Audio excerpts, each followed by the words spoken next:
जरांगे पाटलांनी 16 मे रोजी एक बैठक बोलावली. त्या बैठकीमध्ये आपल्याला पुढच्या आंदोलनाची तारीख ठरवायची आहे अशा प्रकारचं सांगितलं आणि त्यांच्यावर त्यांच्या विरोधातल्या लोकांकडून भरपूर मोठ्या प्रमाणामध्ये टीकेचं प्रमाण चालू झालेलं आहे.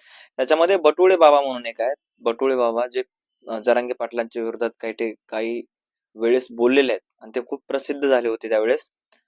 जरांगे पाटलांना बोटाने हाणीन, जरांगे पाटलांना लग्न करायला मी पैसे दिले, जरांगे पाटलांच्या दाढीचा वास येत होता, अशा प्रकारच्या काही वक्तव्यावरून ते गाजलेले आहेत. मात्र त्यांचं एक वक्तव्य आता व्हायरल होते आणि ते व्हायरल म्हणजे जरांगे पाटलांना लोक आता दगडाने हाणणार आहेत.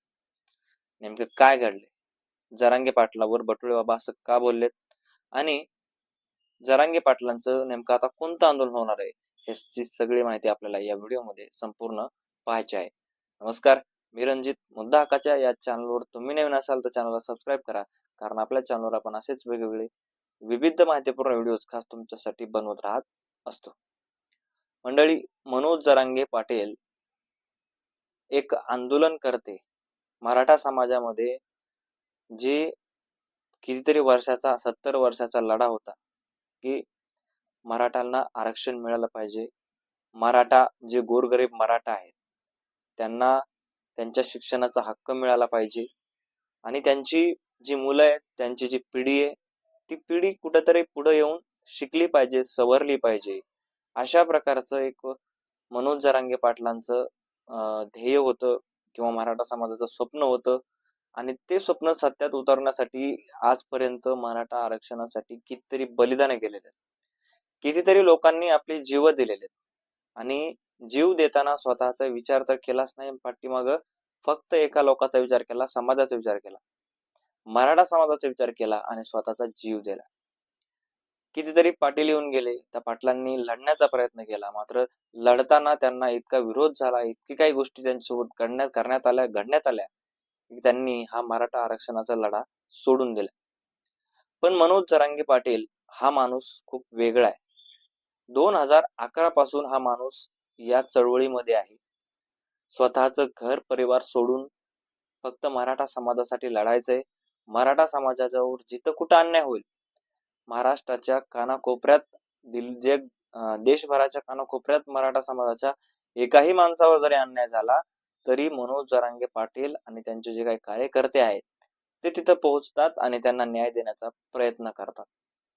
आणि अशाच प्रकारचा हा लढा यशस्वी करण्यासाठी उतरलेले माणसं आणि त्यांना हा होणारा विरोध आहे.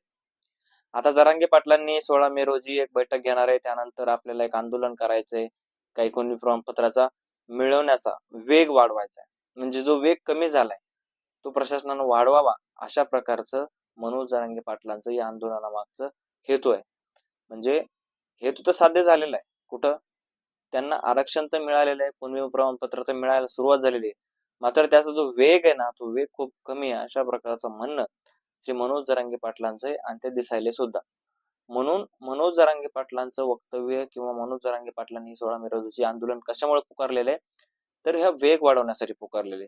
मात्र 16 मे रोजी आंदोलन करणार म्हटल्यानंतर त्यांच्या विरोधातले लोक अशा प्रकारचे काय पुढे आलेले आहेत, अशा प्रकारचं काही बोलायला लागलेत. आता हा बटुळे बाबा, या बटुळे बाबांनी अशा प्रकारचे वक्तव्य जरांगे पाटलावर काय केलेले आहेत की जरांगे पाटलांना बोटाने हाणणार, जरांगे पाटलांच्या लग्नाचे जे काही आहे ती मी लग्नाला त्याला पैसे दिले होते, मनी मंगळसूत्र त्याच्या बायकोच्या गळ्यातला त्याला पैसे मी दिले होते, अशा प्रकारचं हा बटुळे बाबा स्वतः म्हातारा माणूस आहे, पण अशा प्रकारच्या चुकीच्या गोष्टी सुद्धा या बटुळे बाबाकडून बोलल्या जात आहेत. मात्र आता तुम्हाला काय वाटतंय, बटुळे बाबांनी अशा प्रकारचे वक्तव्य करायला पाहिजेत का? बटुळे बाबा एक खूप वयोवृद्ध माणूस आहेत आणि यांनी जी गोष्ट माणूस करते, समजा आता त्यांना जर ते आतापर्यंत त्यांनी धनगर आरक्षणासाठी किंवा ओबीसी आरक्षणासाठी काय जे लढे दिले असतील, ती लढे त्यांच्या पुरते मर्यादित असतात, त्यांच्या समाजासाठी त्यांनी केले.